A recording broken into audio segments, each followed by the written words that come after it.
আর্জেন্টিনার একটা পাপা টিম আছে জার্মানি।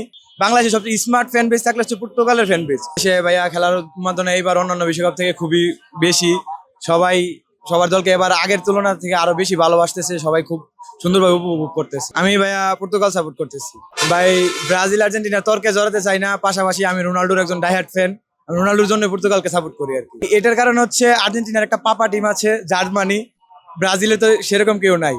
আর ব্রাজিলের প্লেয়াররা একটু রিয়াল মাদ্রিদে খেলে, আর্জেন্টিনার প্লেয়াররা কম খেলে, সেই কারণে সবাই ব্রাজিলকে রিয়াল মাদ্রিদের সাপোর্টের কারণে পর্তুগালের দিকে টানে। কিন্তু আসলে বিষয়টা এরকম না। পর্তুগাল যারা করে, আমরা হচ্ছে বাংলাদেশের সবচেয়ে স্মার্ট ফ্যান বেস থাকলে হচ্ছে পর্তুগালের ফ্যান বেস।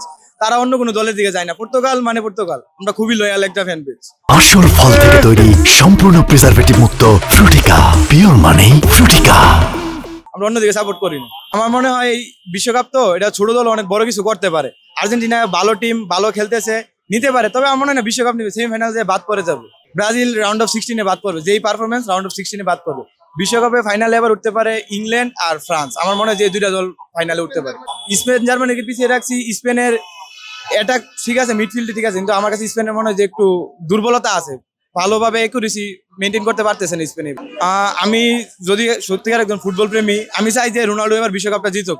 কিন্তু পর্তুগালের টিমের পারফরমেন্স বা কম্বিনেশন দেখে মনে হয় না যে বিশ্বকাপ পাবে। সর্বোচ্চ সেমিফাইনাল যেতে পারে, যদিও যায়, কিন্তু বিশ্বকাপে আমার মনে হয় না পর্তুগাল যেতে পারবে। যদিও আমি রোনাল্ডো ফ্যান, বলতে কষ্ট হচ্ছে, তবে বাস্তবতা সত্যিটা মেনে নিতে হয়।